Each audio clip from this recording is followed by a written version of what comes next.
Meus amigos, é o seguinte, com o perdão do trocadilho, a pergunta é: será que a vitória do Flamengo deu ao torcedor um pouco mais de esperança no Mundial de Clubes? Nunca pensei em ser perfeito, mas vou correr pelo direito.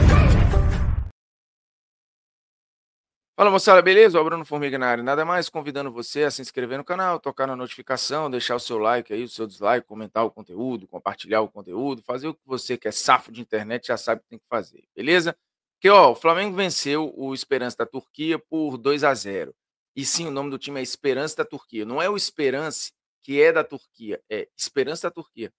E o Flamengo venceu por 2-0, um primeiro tempo muito bom do Flamengo, um segundo tempo de queda, de ritmo até.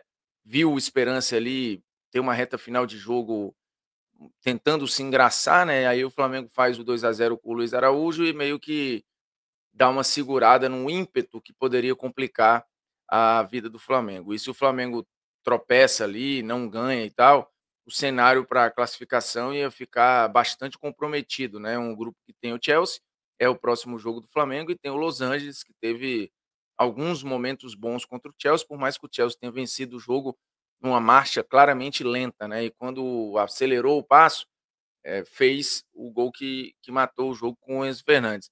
Foi um Chelsea num ritmo, né, bem, e a gente tem visto os europeus que estão no final das suas temporadas, num calor também que eles não estão acostumados e tal.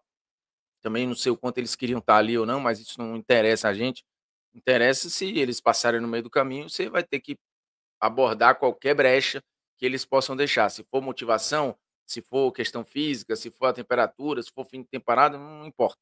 O futebol é um jogo de você usa as fragilidades do adversário ao seu favor. Até porque, na fórmula, como era o Mundial que a gente estava conhecido, eu já disse isso num vídeo aqui, era no final da nossa temporada, na metade da temporada deles. Então a gente tinha uma grande desvantagem. Mesmo assim, eu citei o exemplo do Porto e Palmeiras, o Porto com 49 jogos na temporada inteira, que já terminou.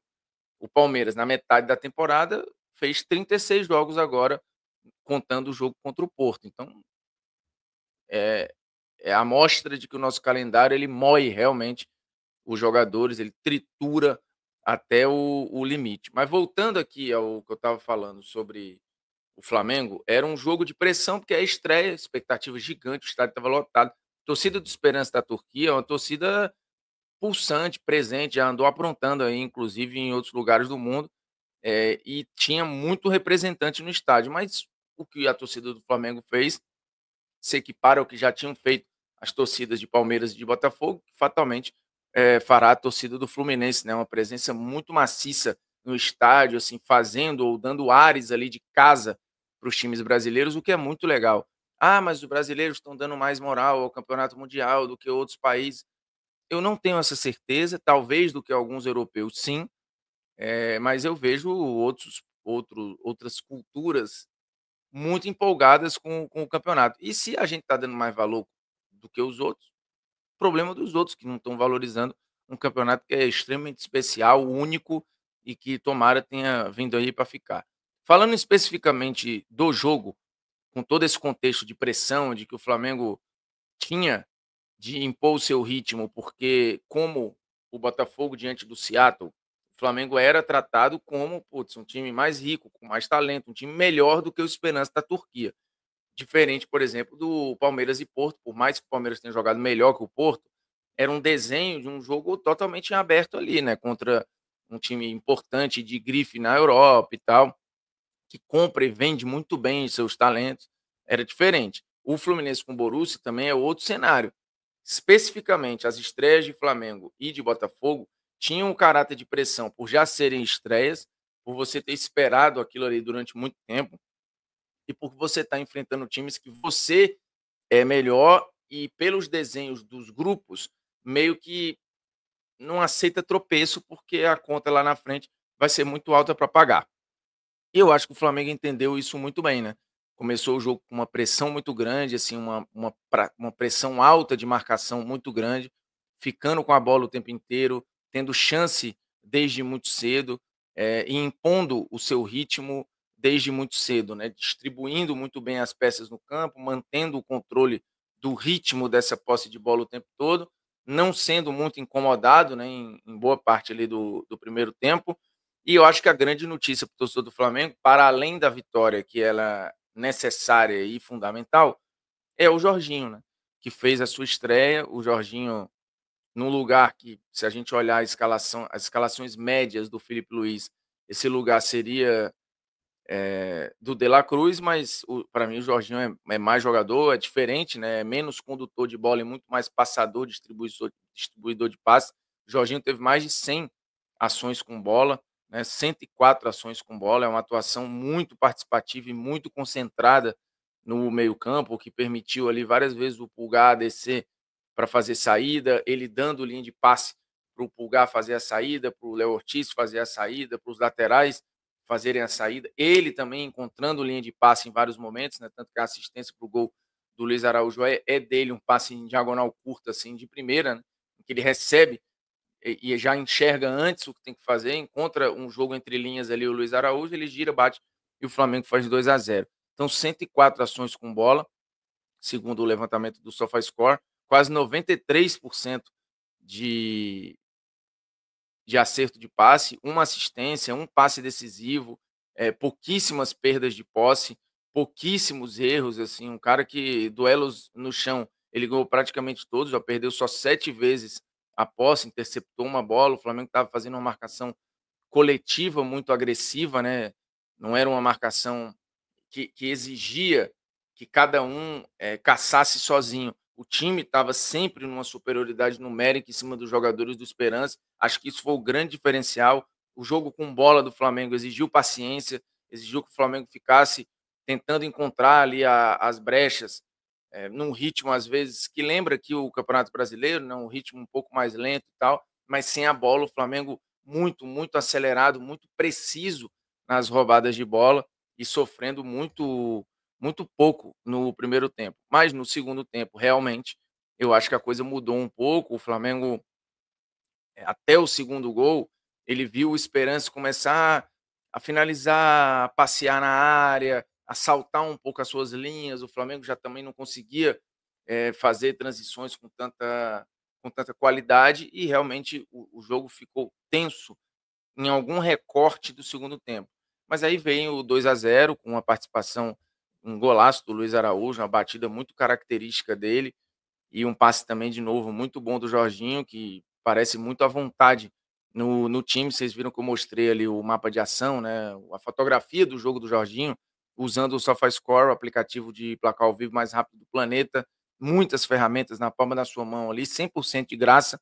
E no Mundial, você tem lá no aplicativo, que você baixa por esse QR Code ou pelo link na descrição do vídeo, tem o Fantasy Game específico do Mundial para você criar uma liga, brincar com seus amigos, convidar a galera, e aí você vai tentar entender, né? Quem saca mais de futebol, quem conhece mais de futebol, e aí você faz esse recorte olhando especificamente para o Mundial, né? Rodada após rodada, fazendo as escalações de acordo com o que você conhece, com o que você já viu, fora os outros muitos benefícios do SofaScore.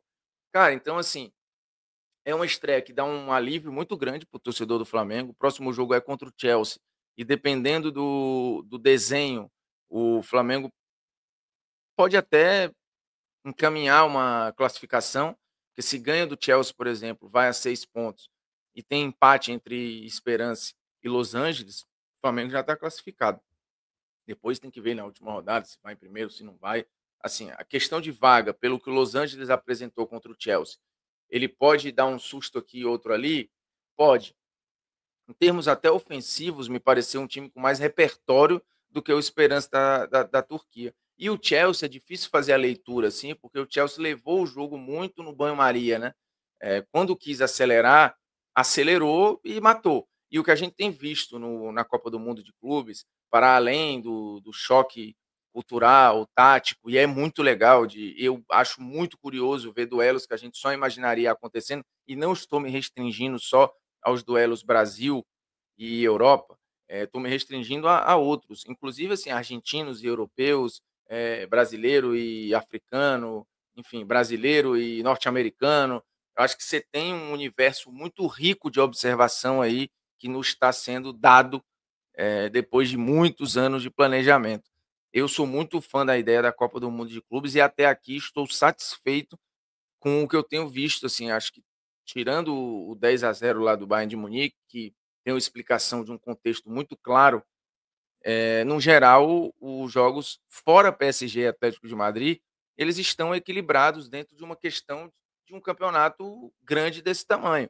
Você não fica vendo goleada e jogo solto toda hora em Copa do Mundo, por exemplo.